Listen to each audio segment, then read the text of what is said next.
All right. Yo, yo, yo. Hey, everyone. It has been a while, right? Happy New Year. Happy 2021. Let's get Corona out of the way and let's get to work, right? So it's been a while, almost 2.5 months since I've done this live stream, and a lot has happened since then, which I hope I can fill you all in on. Um, One exciting thing is that I've upgraded my cameras, so now I have a system that I'm excited to be able to use for a long time. So I wanted to test out the whole live stream situation and figure out how I was gonna like it, and I do like it, and I want to continue it. So I saved up and I got some gear that I'm sure I'm going to use for at least 5 years before I need to change anything out. So really excited about that. Also, two releases just back to back, which is a huge goal of mine, and very proud of all the guys that worked with me on them, and definitely going to dive in more on what that meant. But one of the things I was thinking about is this really is about it should be teaching how to organize, and I think I need to stop. I've said I need to stop talking and start doing, so I'm going to. So what I'm going to do for this episode is going to be rebuilding the calendar during Ferris's EP and talking about the process. And in that way, I'll also be showing you how I build out pre-production files. So let's just jump right into it. Let's go. All right, sweet. So I think a lockdown happened.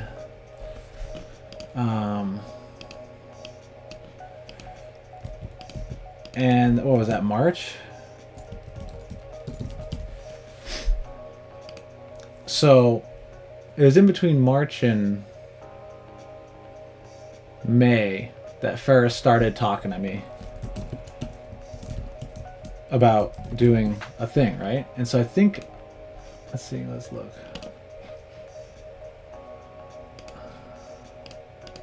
Actually, it's just in music, huh? Ferris. Okay, April 20th. 420. This is the first record that we have of Ferris. So April 20. So that's when we begin working. Actually, that might be a handy way to look through. It's doing a lot.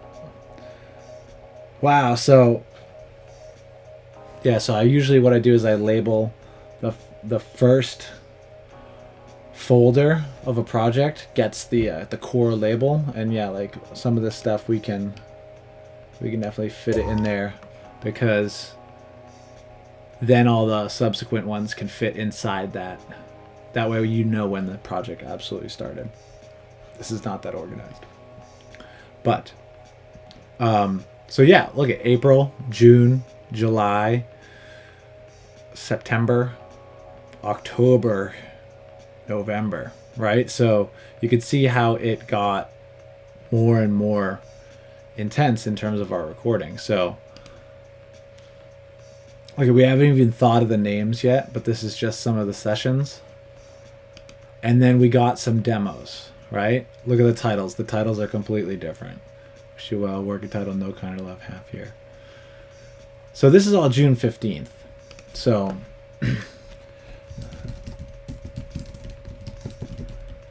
the first round of demos. And so that's when it was the first, okay, this is something real. Now we can articulate it to the band, right? So we began working in April. A couple months later, we were able to produce the first rounds of these demos. Yeah, and they're just projects. And then I guess we did a second demo. And then something happened where, I don't know where August went. Maybe I was really busy with Stern Grove. But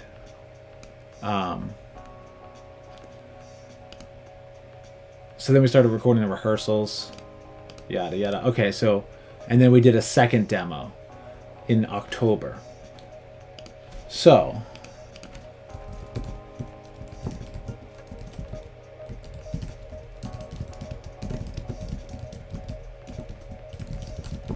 I think what it was is that we did the first demos, and then I think we were going to try to record in June or July, and then I think Stern Grove was just so busy.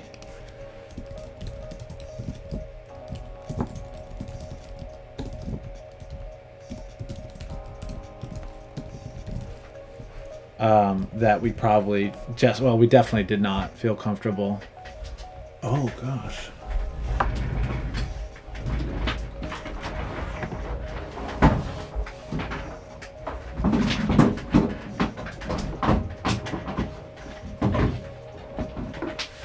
Emergency battery switch.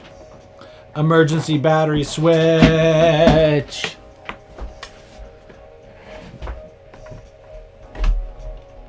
Ah!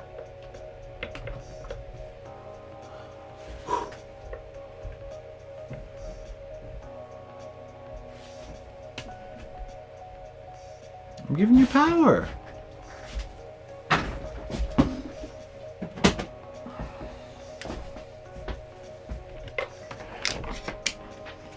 Oh, I also stopped caring about like this not being.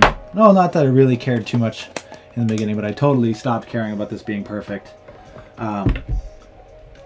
With my new little switcher and everything, it's really, I'm really happy with the level of production value. So we're just going with it. We're definitely going with it.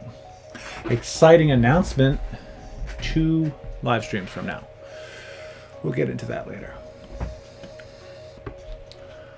So yeah, sorry that was the way, but we will jump back in. All right. Cool. Okay, so we were practicing a lot. I know that, but it wasn't until September that we got the second round of demos locked when we were like, okay, cool. That means we can for sure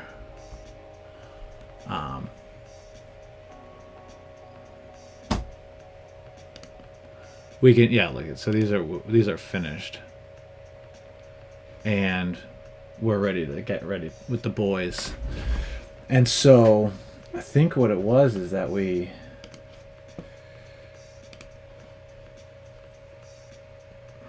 I even forget the dates, but in the last episode, Ferris and I built this whole thing out. But I think, yeah, it was like the 3rd week of November.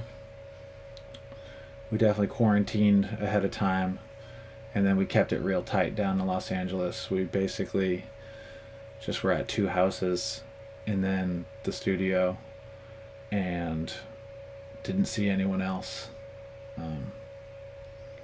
Except for Torn, which was cool. But yeah, so then October, rehearsing hard. I know that I was listening to the tunes every morning when I would walk my dog. So the sessions, you know, I guess it was on the 21st is when we actually recorded, but we went down I think on the 18th. And the first day, let's see, what was our schedule like? Yeah, we got down there around noon. Dan got in, it was great. We set up the gear, we got food, we tested the system, felt pretty good about it. Yeah, so this wasn't as much rehearse as it was finalize the arrangements. And that was really important. We kind of underestimated, like, once we had a band, how it would finally be. And then day 3, which was the Friday, was really rehearse. So we had finalized the arrangements and then we practiced. And by like 5 o'clock, we were so wiped. We called it early, which was awesome to just chill out with everyone. And then we basically just recorded all day till about 7. And then we listened to it and we grilled and we partied. And I threw out my back, lifting up a snare drum like this, which was silly, but it was fine, right? So then Ferris and I got back, and the whole Thanksgiving thing, lockdown, really was important. So we began working on re-recording the vocals to tighten them up and mixing it.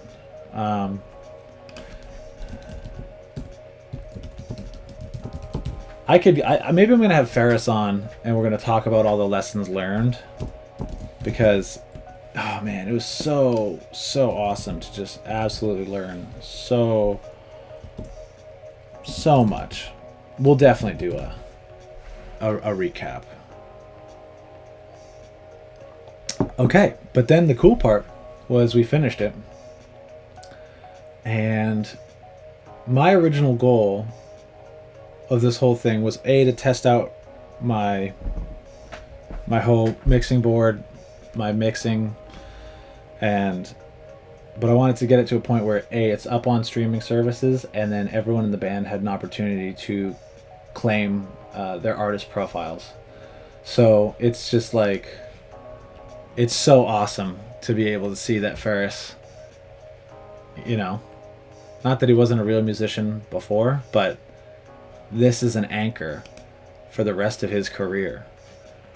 50 people have him in the playlist, which I'm just so happy about. It's these steps that allow us, and hopefully you, to take yourself more serious and allow the world to take you more serious, right?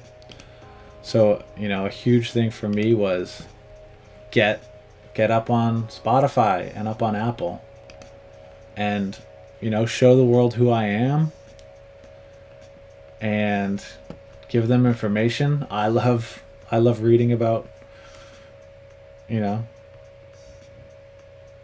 artists that I'm getting into and being able to listen to these tunes. It was just so cool, and I'm really stoked. So I think that I will leave you with that. That was a generic recap of what we did for Ferris's first EP called Slow Trace. I will leave a link for you to listen to it in the description. And I'm excited to be getting back into the live stream. Looking forward to the next couple, and what I'm going to be doing hopefully for the next few months. All right, everyone. I'll catch you later.